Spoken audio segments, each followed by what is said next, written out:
Curtis Mobley, or a lot of people just call me Kurt, which is fine either way. I have my, hour and 15 minutes or whatever it is this morning. And what I'm going to do to start is give you about a 10 to 15 minute overview of the whole class, so you see how things have been organized and how it all fits together. And then I'll give you a sort of the first official lecture for an hour or so on radiometry. And both of these lectures, you should have PDFs of them on that Ocean class website that Allison pointed out to you. So you don't need to worry about taking notes or anything. You'll have the PDFs that you're welcome to download, and so don't worry about it. If something goes past too fast, you'll have a copy of it. So anyway, let's just get started here. And as Emmanuel mentioned, in general, we'll have lectures in the morning and labs in the afternoons, and then at least the first Saturday morning we'll use for various things like finishing up lab reports, talking about what worked and what didn't work during the week. And then if something's not working, we'll need to know about that, and we'll figure out how to change things and go over the week, questions, answers, any special requests. If there's some topic that when we get done here, you say you're not saying anything about whatever, let us know. Maybe we can add an extra lecture on a Saturday morning for the people that are interested in that topic. So anyway, that's how that'll work. And then basically Saturday afternoon and Sunday you can sleep, you can party, you can drive around Maine, and you'll find out I'm a fanatic sea kayaker, so I'm always happy to take people out kayaking off the dock here.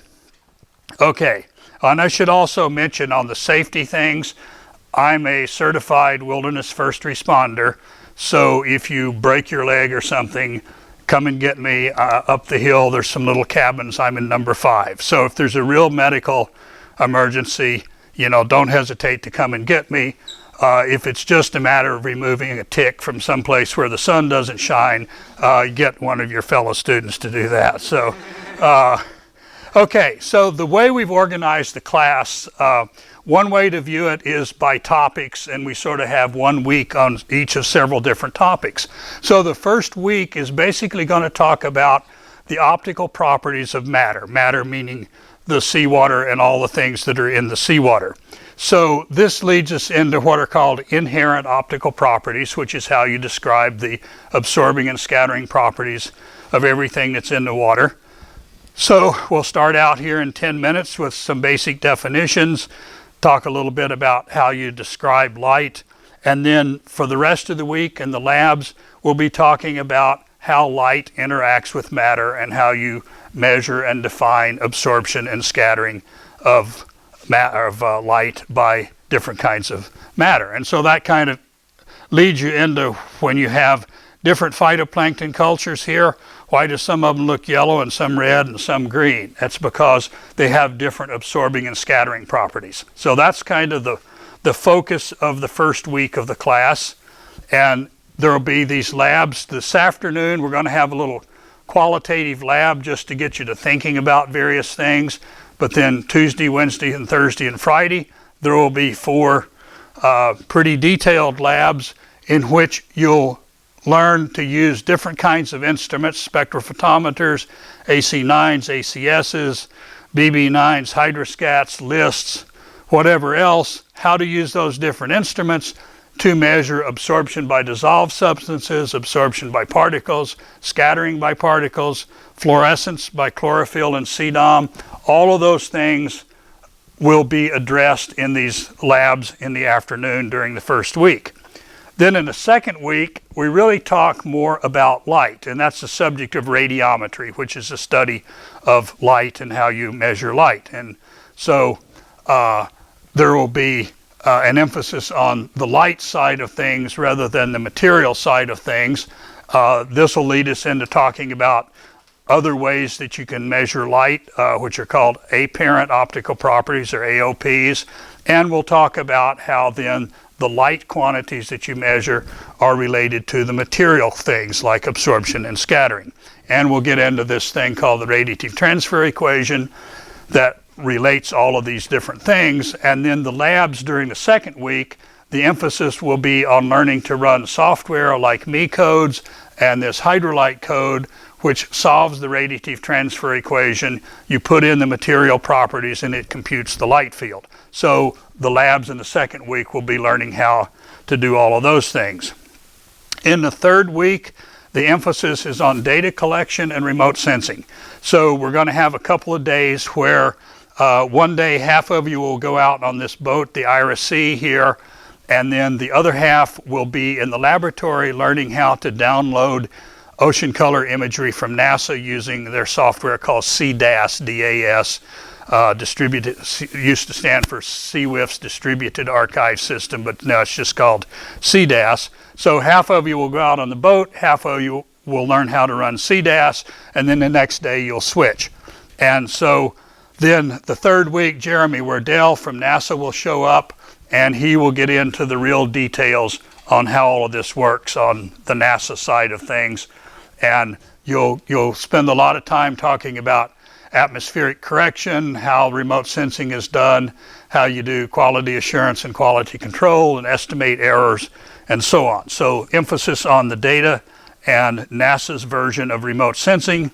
And then week 4, hopefully everything will come together. We'll talk about designing field campaigns. There will be several guest lectures by people from the general area here. You guys will have a little more time to work on your student projects, and then the last day of the class will be spent with you guys presenting the results of your little student projects. So another way to view the class is to think about what are all the things that can happen to a photon that comes from the sun and finally makes it to the Earth. Well, you know, some of these photons get absorbed by ozones in the atmosphere, and that's the end of them. Some of them might scatter off of a nitrogen molecule. Some of them might hit an aerosol particle, a little particle of sea salt or soot maybe, and they might get absorbed or they might get scattered. Some of them make it to the sea surface and they either get reflected by the surface or they get into the water. And if they get into the water, well, what can happen to the light there? Well, it could be absorbed by a phytoplankton, and that energy could then go into photosynthesis or heating the water. Or it could be absorbed and then, say, at a green wavelength and re-emitted at a red wavelength. So that's fluorescence. The light might just be scattered off of the phytoplankton with no change in wavelength. The light might be absorbed by a water molecule, or it might be scattered by a water molecule, or it might go into a water molecule green and come out orange. So those are all things that can happen to the light in the water, and we're going to have to talk about each of these pieces because the emphasis in this class is on remote sensing. So of the light that's scattered by the atmosphere, scattered by the water surface, scattered by something in the water, some of that light eventually gets back up to a satellite, gets recorded there, and then that information is sent down to, if it's a NASA satellite, a thing called the Ocean Biology Processing Group. That's where this fellow Jeremy Wardell, who will be here in week 3, that's where he works. So there's a huge amount of both science and computer power goes into turning that satellite signal into something you're interested in, like a map of the chlorophyll in the oceans or the water depth or something like that. So basically, Jeremy, we're not in atmospheric optics class, but we have to face all the problems of atmospheric optics because 90% of the signal you detect up here actually comes from the atmosphere, roughly 90. So Jeremy will have to talk about how NASA corrects for ozone absorption and scattering and aerosols, and then we'll be in various lectures talking about how phytoplankton and mineral particles and water molecules all absorb and scatter light. So we're going to have to tally up all of these things that can happen to photons along the way somewhere between the sun and what we're actually interested in as oceanographers. Okay, so the bottom line here is, 4 weeks is not going to make you the world's expert on any particular topic, but our goal is that by the end of the class, you'll have learned enough to read papers on optical oceanography, the kinds of things I write in radiative transfer. You can read papers on remote sensing. You can read papers on biooptical oceanography, the kinds of things that Mary Jane or Colin might write or Emmanuel might write. And so you'll be able to read the literature. You will have at least have some experience operating the wide range of instruments, both laboratory and field instruments that are used in optical oceanography. You'll know how to download ocean color imagery from NASA. And when you go out in the field and take data, if NASA's paying for it, you're required to upload your data then to this NASA data repository. And we're not just going to tell you how to do that, you're going to actually do it with the data you take on the IRC. You'll upload your data to the CDAS or CBAS website, and you'll learn how to run models like Hydrolite and the Me codes. So there will be a lot of pieces here. Hopefully by the end of the class, the pieces will all come together. The first thing we're going to do starting in 5 minutes is learn how to speak the language of optical oceanography and biooptics and remote sensing. You're going to learn how to measure absorption and scattering by different materials. You'll learn how to measure light. And then these pieces will start fitting together. You're going to learn how to run Hydrolite, where that's the input, that's the output. So that piece has to fit in here somewhere. You're going to learn how to go to the field and collect data.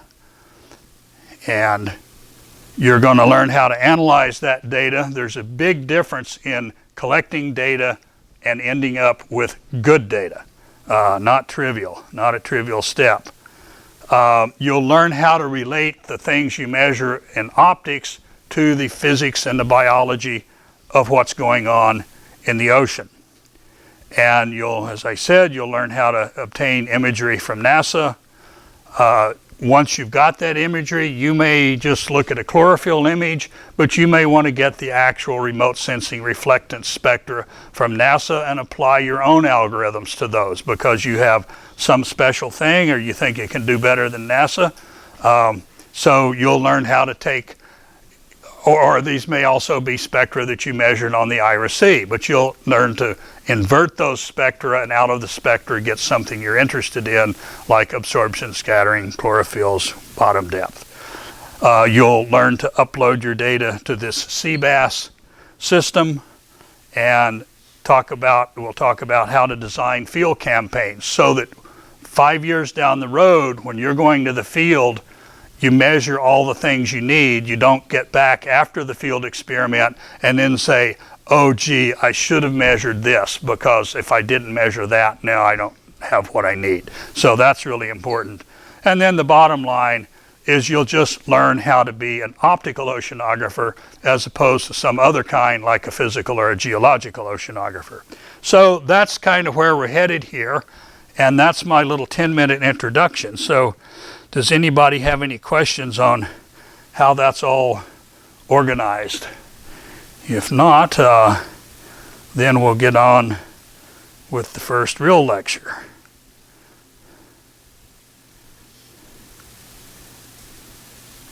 Okay, so if there's no questions then, let's start the first lecture here, which is number 1. I'll give you a brief comment on myself. I'm actually a physics math background person. I got interested in oceanography while I was working at the University of Maryland's Marine Lab on Chesapeake Bay, but the university at that time didn't have an oceanography department, but they had a fellow in the meteorology department who was doing oceanography, so I actually ended up with a PhD in meteorology as opposed to oceanography, but it's pretty much all the same equations, although the atmosphere doesn't have phytoplankton and the water doesn't have aerosols, but small differences. I've actually been at the game now for 38 years, doing mostly radiative transfer, numerical modeling applied to oceanographic problems, and some of you have already seen this light and water textbook, and this Hydrolite software that we'll learn how to use is something I've developed, and most of my last decade of research has been doing actually airborne hyperspectral remote sensing of shallow waters and ecosystem modeling, and then more recently some work with polarization. And along the way, I've been at various places, University of Washington for 12 years or so. I was a program manager of the ocean optics program at the U.S. Navy for a couple of years, and various small companies, big companies, and then I've been at this little company, Sequoia Scientific, for whatever, 17 or 18 years now. And so anyway, resources for the class. I'm passing around CDs of this Light and Water book of mine, which is still good for the sort of mathematics part of it, but it's now badly out of date for much of the oceanography part. You know, when I wrote this book in the early 90s, there were no instruments for measuring backscatter, for example. So there's almost nothing in here about backscattering, no data. If I were writing the book again, there'd be a whole chapter on backscattering now, because we now have the instruments to measure it. Anyway, I'm passing this out. You can also download it from the Ocean Optics Webbook. This is public. I own the copyright, so you're welcome to pass this around, put it in your libraries, whatever, when you get it home. There's another book, Hydrologic Optics by Preisendorfer. I brought a few of these CDs. They're probably not of interest to most of you because it's 2,000 pages of mathematics, but you can either get a CD here or you can download it from the Ocean Optics Webbook. If you're a theoretical type guy, you might want to have Preisendorfer's book just for the record, because he's the one that really started a lot of this field on the road. There is this Ocean Optics Webbook, which Emmanuel mentioned to you, and if I had a cursor here somewhere, hang on, does anybody see a cursor? Well, there it is. Let's just open that up real quick. In the Ocean Optics Webbook, what happened is I was sitting in the back of the room in 2007 or whatever it was, and Colin was sitting next to me, and we said, hey, you know, we should just create a web book, you know, forget this hard copy stuff, because with this kind of a book, you know, I do all the work and academic press gets all the profit. Well, I have a problem seeing that advantage to me. So anyway, we put together a proposal that was funded by NASA and started this web book. So when you go to the web book, first of all, you can just go up here and type something like backscatter, let's say, and hit go, and it will search the web book and come up with every page where backscattering is mentioned. So they're backscattering by phytoplankton, you know, whatever. And then if you click on something there, it will take you to that page. So you can do a search like that. Also over here, if you expand these little windows, a lot of what I'm going to talk about in my first lecture is repeated here. So if you go to geometrical radiometry, for example, open that page, you know, this is what, you know, my first lecture will be, but there will be more detail. And anytime there's something highlighted here, you can click on that and it will take you to wherever that is. So like here's a reference by Yerlov. If you click on that, it'll take you onto the references page. And a lot of these references will have a link where you can actually download the paper. So a lot of our lectures will say, here's the basic idea, see the web book for the details. Or if you're totally lost, you know, you go to the web book, the math will all be there. You can often download data sets. Sometimes you can download computer programs that generated the figures and that sort of thing. So it's a good resource. I have no intentions that it will ever be done, because there's always things to add to it. New things come along, and I'm adding pages all the time. I'll probably get another 3 or 4 pages added just while I'm sitting in the back of the room here during this class. So that's a resource for the class. We'll have PDFs of all the papers that we reference in our lectures. There are a lot of them already on that Ocean Optics website. When we get into hydrolite, there will be documentation for that. But most of all, ask me questions. I already know this stuff. My job is to explain it to you, and so don't hesitate to break in. If it's too long of an answer or something, or too specialized, I'll say, well, let's talk about it after dinner. But usually if one person has a question, probably that indicates that most of you have the same question, you just haven't asked it.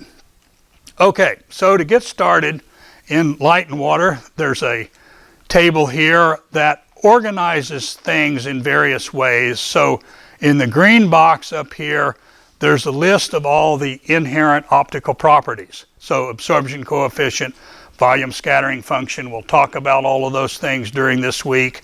There's a box labeled the radiative transfer equation. We'll get to that one next week. There's a box here that's labeled the radiance distribution and various irradiances. That's what we're going to talk about in this lecture. There's a box here labeled apparent optical properties. So these are all kinds of reflectances and so forth. We'll talk about those next week. So I'll come back to this little layout here occasionally in my lectures to point out, now we're doing this box, now we're doing this box, now we're doing this box. And by the couple of weeks from now, we will have checked off talking about almost everything that you see here. Okay, so to get started now with light and radiometry, this is one of these fields, like most in science, where you have to be very exact and very precise in what you're talking about.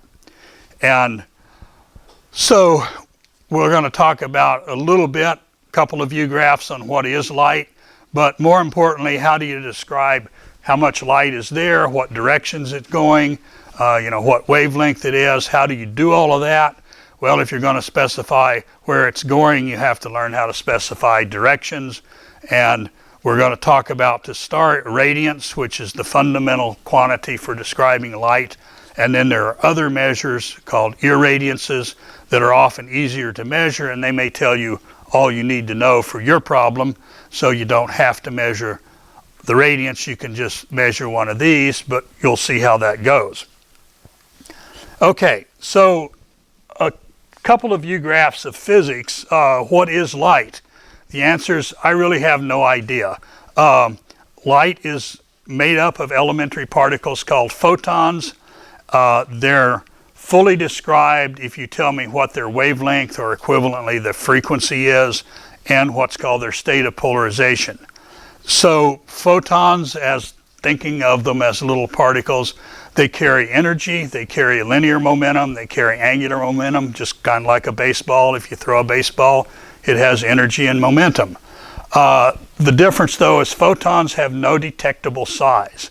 And, electrons, likewise, have no detectable size. There's never been a measurement made where somebody could say an electron is this big. It's always, well, less than this big, but are they really point particles? I don't know. I have no mental image at all of what an electron or a photon is, or, quote, looks like, unquote.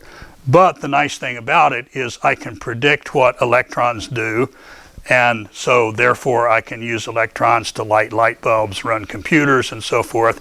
I can predict what photons do, so that allows me to write radiative transfer equations and tell you what you're going to see in the ocean. So it's one of these things that the philosophers and the physicists worry a lot about. What is an electron or what is a photon? We're just going to take it as they're these things and they have these properties, and that's all I need to know. Okay, and they have both particle properties and they have both wave properties. So sometimes if you're going to describe, let's say, the creation of a photon or the destruction of a photon when it's absorbed by a phytoplankton, it's easier to think of photons as being little particles. If you're talking about how a photon is reflected by a surface, the sea surface, for example, or it's scattered or reflected by a phytoplankton, it's easier to do the math and think of the photon as being little waves in some fashion. So it actually turns out that if you do an experiment that is designed to detect particle properties, you detect photons as particles. if you do an experiment that's designed to detect the wave nature of photons, let's say with a diffraction grating, then you end up detecting their wave nature. It's a strange business, but it's probably worth keeping in mind that photons and electrons are doing just what they do, and they're perfectly normal. The problem is that people don't have the mental abilities and the mathematical abilities to really understand things like quantum mechanics. So photons and electrons are fine. People are somewhat limited. Okay, and Feynman supposedly said one time, don't worry about what all this means, quote, just shut up and calculate. That is, just go run hydrolyte. You'll get the right answer even if you don't know what a photon really is. But we do know about their properties. One of the properties is how much energy does a single photon have? Well, the energy is its frequency, so nu in cycles per second times this constant, which is Planck's constant.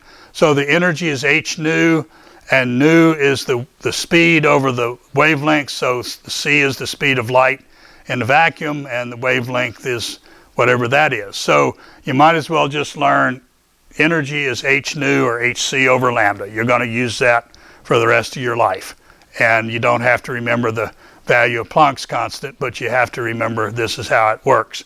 When people talk about something, photons going at the speed of light, they're always talking about in a vacuum, because when light goes through matter, like water, it actually slows down. And how it slows down is if you take the ratio of the speed of light in a vacuum to the speed of light in a medium, that's called the index of refraction, or the real part of the index of refraction. So the wavelength in a medium will be the wavelength in a vacuum divided by this index of refraction. So when I talk about the light has a wavelength of 500 nanometers, that's what it would have in a vacuum. In the ocean, it's going to have a different wavelength, but we always refer things to what's going on in a vacuum. So if you learn this little formula here, and then you ask a question like, well, out there today, how many photons are hitting a square meter of the ocean surface every second? Well, you can now figure that out. If you look in light and water or go make a measurement, a typical amount of energy per square meter is maybe 400, 500 watts per square meter.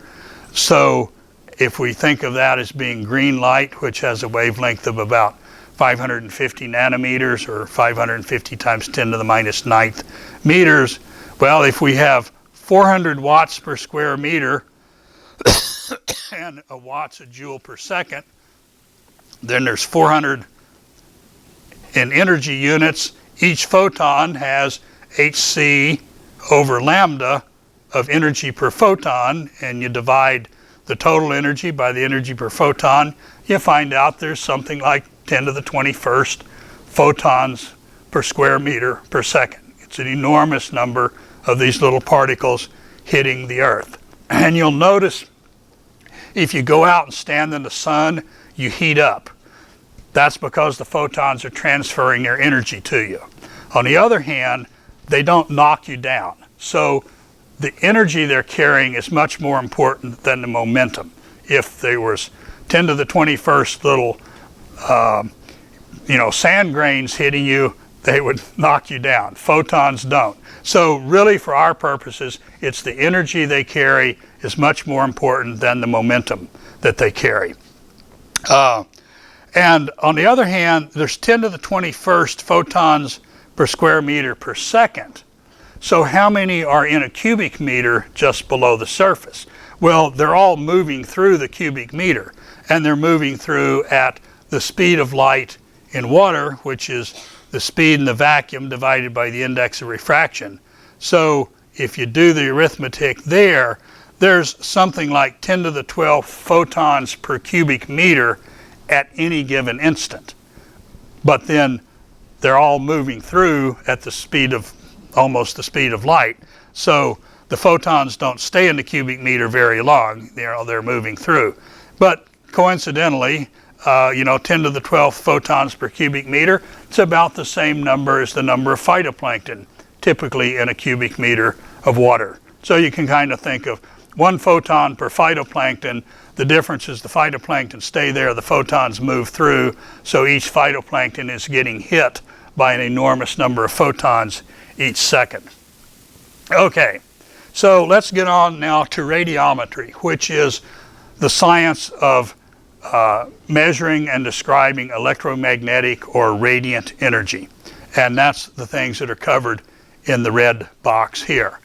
There's basically 2 kinds of instruments for detecting light. One called thermal instruments, where what you do is the light is absorbed and that energy is used to change something else. So a thermometer is a thermal detector. If you put the thermometer out in the sun, it absorbs a bunch of photons, it heats up, that makes the mercury rise in the column, or it bends a bimetallic strip, and that's what you actually measure. And then you have to calibrate that instrument to go back to how much light energy led to my, column of mercury moving by 2 centimeters. So those are thermal instruments, and they measure the energy that's absorbed and converted to heat, which is then converted to something else that you measure. The other general class of instruments are quantum instruments, which basically count the number of photons as opposed to the energy that they carry. And Ken Voss will tell you more about this, but it's extremely difficult to calibrate radiometric instruments. You can go to the store, you can buy a voltmeter for $20 and get voltages and amperages to 6 significant figures. And with radiometric measurements, if you get better than 2%, you have to have the $1 million laboratory. So it's just the way things work in radiometry. It's an unusual area of physics. It's so hard to make good measurements. Okay, so now we want to figure out how much light there is measured, let's say in energy terms, and where's it going.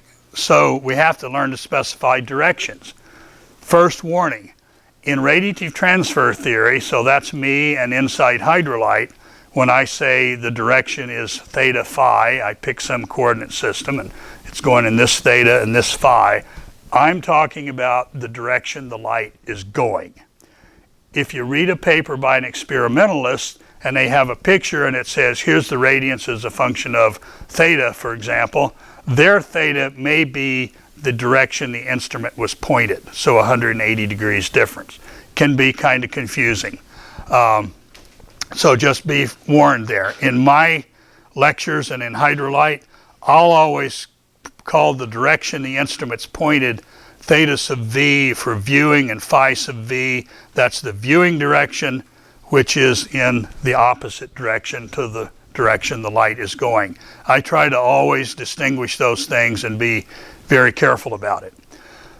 But to get on with the arithmetic here, what we need to do in any problem is pick a convenient coordinate system.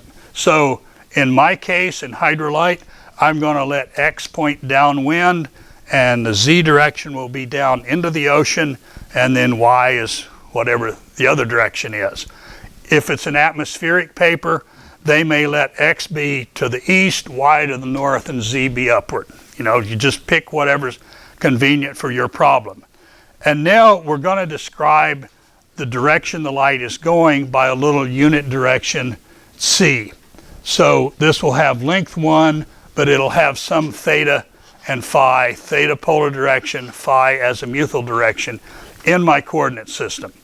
And you can go crazy looking at like hydrolite output, where there's a big table of depth, theta, phi, wavelength, and radiance, and then figuring out, now relative to the sun, this theta and this phi is what direction. You just have to, get used to it. But anyway, we're going to have a unit vector here. So unit vector means length 1. We can either specify its coordinates in the x, y, and z directions and write things in Cartesian coordinates. And if you have a vector, c is equal to cx in the x direction plus cy in the y direction and cz in the z direction. If you take the dot product, if you remember the dot product of two vectors a dot b is the magnitude of A times the magnitude of B times the cosine of the angle that's in between. Well, here the magnitudes are 1, and it's the same vector, so it's the sums of the x, y, and z components squared, where here's my vector here. Now, if you just look at this figure and remember back to high school trigonometry, if I have a right triangle, and this is theta, and this is, let's say, A, B, and C for the sides, then the cosine of theta is equal to A over C, and the sine of theta is equal to B over C. And so that's all we need to look at this. And let's say we want to get the component of this vector along the z direction. Well, I have a little right triangle here. So this is length 1, and this is the projection back onto the z-axis. So if I look at the z component, and this is 1, what I really have is this is 1, and this is the CZ component there. So the distance here in that figure, this is 1, and this is the z component as I've drawn it. This is just 1 over CZ, so we just have that the z component here is just the cosine of theta. The cosine of this angle is this over 1. And then if I take this distance here and just bring it down here, and then I want the x component, well, that's this distance, which is just sine of theta, and let's see here, am I looking at this right? Yeah, the x distance here, this distance here, or this one here, and this is phi, that's just sine of theta times cosine phi, and the y component is just sine of theta times sine of phi being, you know, the opposite over this. So it's pure, simple trigonometry to write my unit vector either in terms of x, y, and z components, or in terms of spherical components, theta and phi, like so. And then inversely, if I give you theta and I want to know what the z component is, well, that's just now going backward. The z component is cosine theta, or theta is the inverse cosine of this. So if you haven't seen that before in some calculus class, you know, it's here, it's on the Webbook, it's on the lecture that I passed out. But we're going to be playing with these kinds of things all along the way. And the first example is a very common problem, is I have the light going in this direction, it interacts with something, and it reflects off into this direction. So what's the angle in between? Well, you get that from this equation right here by saying, okay, I'll let C prime be my initial direction, C be the final direction after the particle or the photon is reflected or scattered, and then the angle in between, I just take the dot product of this direction with this one, so that's the magnitude of the two vectors times the cosine of the angle in between. Well, each vector's unit magnitude, so that's 1, so it's just the cosine. And now I go back to my little formulas there for C prime being cosine theta prime, sine theta prime, x component plus blah, blah, blah. Do the arithmetic or the trigonometry, and you'll find out that the cosine of the angle in between can be written in terms of the sines and the cosines of the angles specifying those initial directions. It's another formula. You're going to see it the rest of your life every time you pick up a paper on radiative transfer theory or remote sensing or anything. So I'd say you might as well just learn that one. Okay, anyway, it's a useful formula. People often write, instead of cosines of theta, they let mu equal the cosine of theta, just shorthand. And if you do it this way, then the cosines are just mu primes and mu. A sine is the square root of 1 minus the cosine squared. So the same formula written in terms of mu's rather than thetas.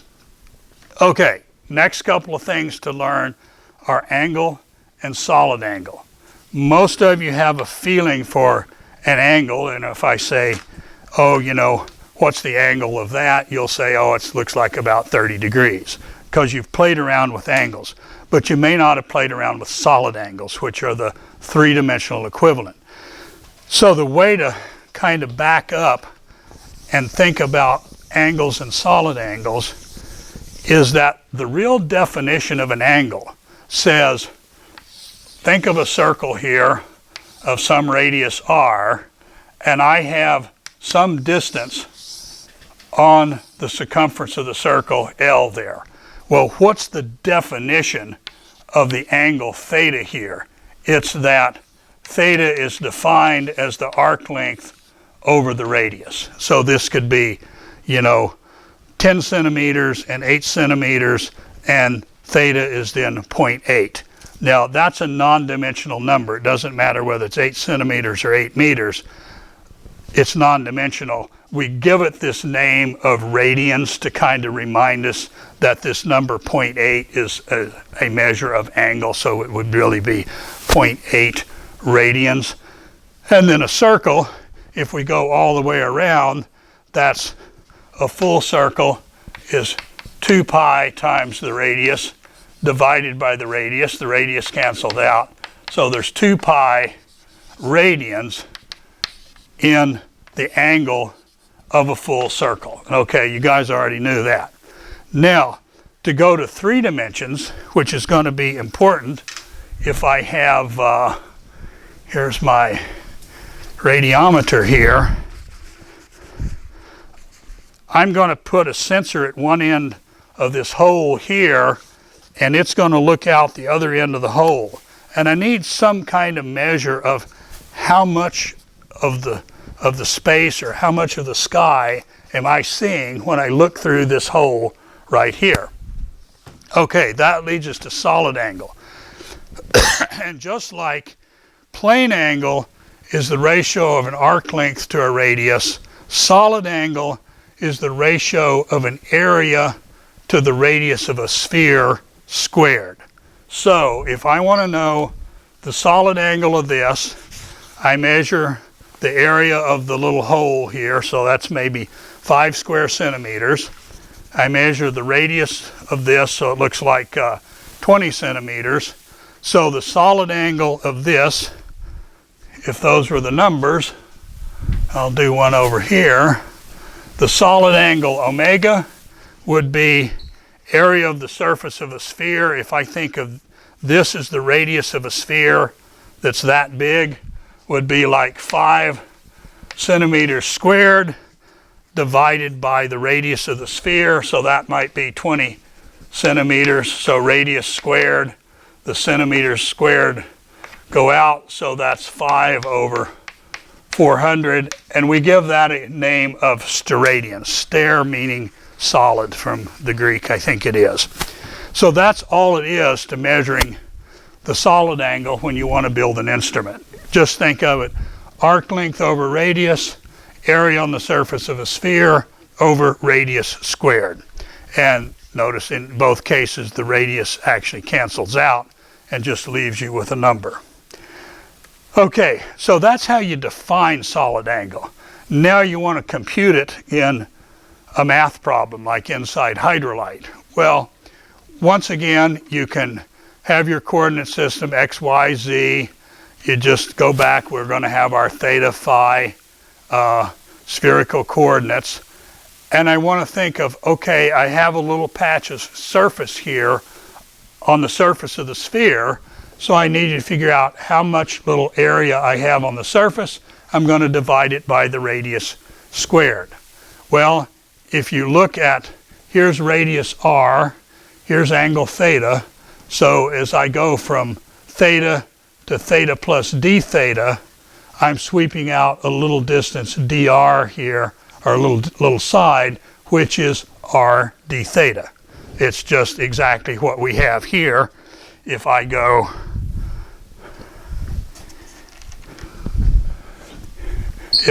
from here to here through a little distance d theta, then in this case d theta is equal to this little distance, let's go, I don't know what I'll call it, dl I guess. dl is equal to r times d theta. Well, that's all I've done right here. This side of this little rectangle is r d theta. And then the distance, if I take r projected back here, here we're on the little right triangle, so this is the opposite side. So this distance here is r sine of theta. And then if I go from phi to phi plus d phi, it's the distance r sine theta, which is the radius of this little circle. So going across there, that's the radius r sine theta times d phi. And so the area is one side times the other. So the dA is r sine theta d phi, this side of the rectangle, times r d theta, which is this side of the rectangle. So that's the area on the surface of the sphere, then divided by the radius squared. So notice the r's cancel out, and you get that this little area of solid angle is just sine theta d phi. It's another one of those things you might as well learn because you're going to see it every day for the rest of the class. Or if we remember that sine theta d theta is the same magnitude as the derivative of the cosine theta, we can write that as d mu d phi. So that's the relationship in spherical coordinates between theta and phi and a little element of solid angle. Now, if I wanted to calculate, rather than measure the side or the solid angle of this, I could say, well, let's put my little instrument with one end at the center of the coordinate system, the other end's on the surface with the z-axis going right down the middle.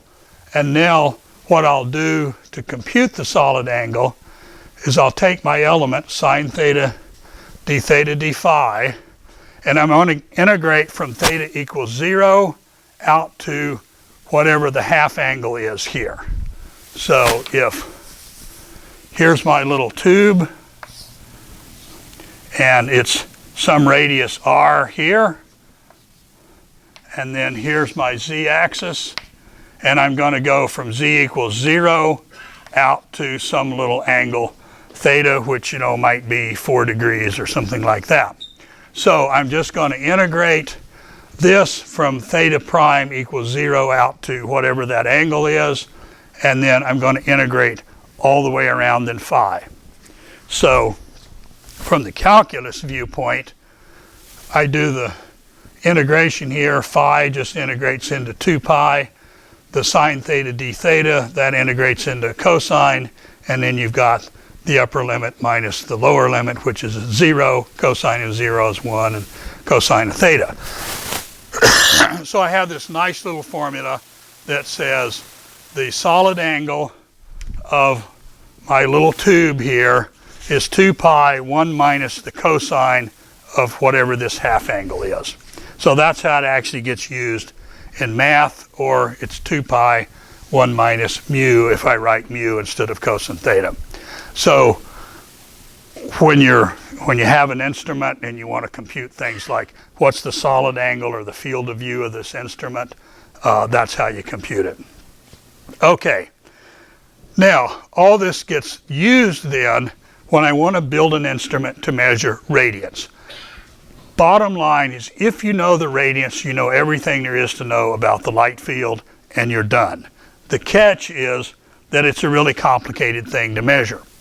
So when you really want to fully specify the radiance, you're at some point, sometime, you're looking in this direction, and you're going to have to measure the state of polarization and the wavelength, and you're going to have to tell me what the number is in this particular direction.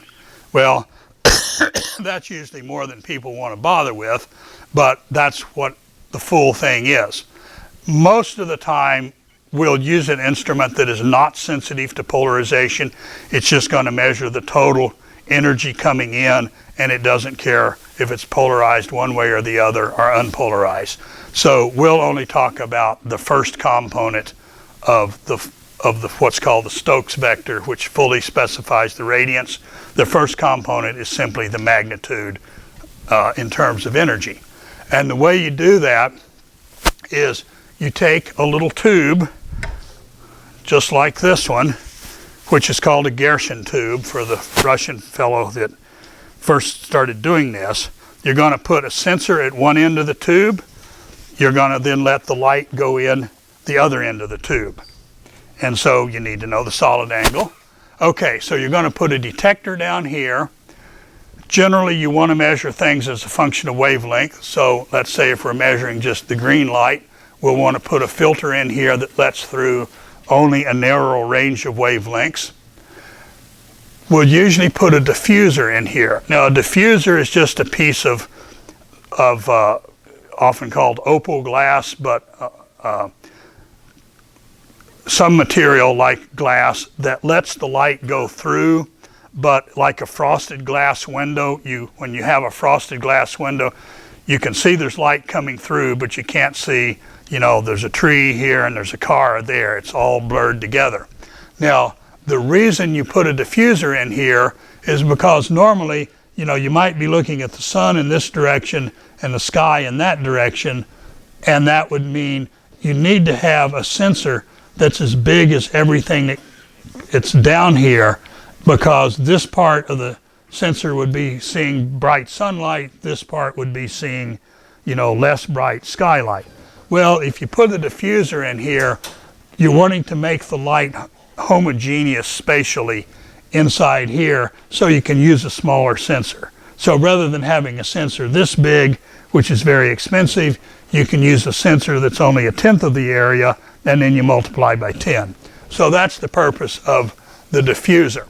And then in here, you want to have light reach the detector and the diffuser back here only if it comes from within the solid angle of that you're looking at. You don't want light to come in from the side and bounce around and finally get down here. So you paint the insides of your instrument black. You put little baffles in here that if light comes in from the side and bounces off of the side here, they will stop the light. So the only light that can get down here is coming from a narrow range of solid angles. So you build your instruments, and this is basically what all radiometers look like these days. You measure down here what's coming in. Well, what you measure when you're at a particular location, time, particular direction, particular wavelength, is how much energy you detected in some amount of time, delta T. So this is, so many joules of energy, and you measured for 1/10 of a second. You know the area of your detector, which is really in this case the area of the diffuser. So delta A, you've figured out the solid angle of the instrument, so that, and you know the wavelength range that your filter passes. So the radiance is energy per unit time, per unit area, per unit solid angle, per unit wavelength interval. So joules per second, or watts per square meter, per steradian, per nanometer. Okay, that's all it is. And then you're going to have to point this instrument here, get a measurement, then here, then here, then here, then here, then here, and then you're going to change the filter and get the green wavelength, and then the red one, and then the blue one, and on and on and on. So to measure the full radiance distribution is actually an enormous undertaking. And Ken will talk more about that next week. He has instruments that have fisheye lenses, and they measure a whole hemisphere at once, and then it's got different filters in it to get the different wavelengths, etc. But you end up with a big table of thousands and thousands of numbers to measure the full radiance distribution. When you start running Hydrolite next week, it is computing way down inside the radiance as a function of depth, direction, and wavelength. That's its fundamental quantity. Okay, I won't say much about polarization. Ken will talk more about that in lectures next week. But basically, if I do want to have an instrument where now instead of just having the diffuser and the filter, we're also going to put something in here, a polarizing filter that will be able to rotate it around and we'll be able to measure the polarization state of the incoming light as well. Okay, if you do that, it actually takes 4 numbers to describe polarization. And they're called the components of the Stokes vector, usually called I, Q, U, and V. And I is what we were just talking about if there's no polarization filter on the instrument. We're just looking at total energy. And the Q's, U's, and the V's specify the state of polarization. And in briefly, to set Ken up next week, and you'll play with polarization a little bit in the lab this afternoon. Basically what you want to determine is there's an electric field of the light or the photons and it's vibrating back and forth. And you want to just determine what is the plane of that electric field. Well, if you picked a coordinate system, let's call it here horizontal and vertical, and then if my electric field were vibrating back and forth in this direction, I'd have a vertical component of some number and 0 horizontal. If it were vibrating back and forth in this direction, I'd have a horizontal component and no vertical. Okay, so fine, I can distinguish horizontal and vertical. But what if it's vibrating in this direction, back and forth? Well, each of these would have some component of this vector, but if it were vibrating back and forth this way, I'd have the same components, not worrying about the sign here. So what this fellow Stokes figured out was I need to have one number that describes how much horizontal versus vertical there is, and that's Q. And I need to have another number where I pick my coordinates at plus 45 degrees and minus 45 degrees. And that can distinguish between this vector here and this one here, because this one would have a big component for the minus 45 and 0 for the plus. This one would have a big number for the plus 45 and nothing for the minus. So you really need 2 numbers to pin down exactly the plane of vibration describes the polarization. And then this plane may be rotating in time, and it could be rotating this way or it could be rotating that way. And that's the 3rd component, which is called the circular polarization. So if you looked, if you had a lot of photons and each one sort of oriented with its electric field vibrating in a different direction, that's what we call randomly polarized or unpolarized. And these components will be 0, but I is the total energy. If all the components are in a particular direction, that's what we call plane polarized, and the Q and U will be non-zero, or at least one of them is non-zero. And if this plane is then rotating in time, so one time, later time, that's circular. And depending on whether they're rotating clockwise or counterclockwise, people call that either left or right circular. Another warning, in some fields, left circular means it's like rotating this way, and in other fields, people call that right circular. It's just convention. And so engineers will do the rotations one way, and scientists, physicists will do the rotations the other way, and it's enormously confusing. But anyway, that's the story on polarization. Polarization is important because when light is scattered by particles, as you'll play with in the lab today, scattering changes the state of polarization. So you can learn about scattering by looking at the polarization. The catch is it's a real problem to measure.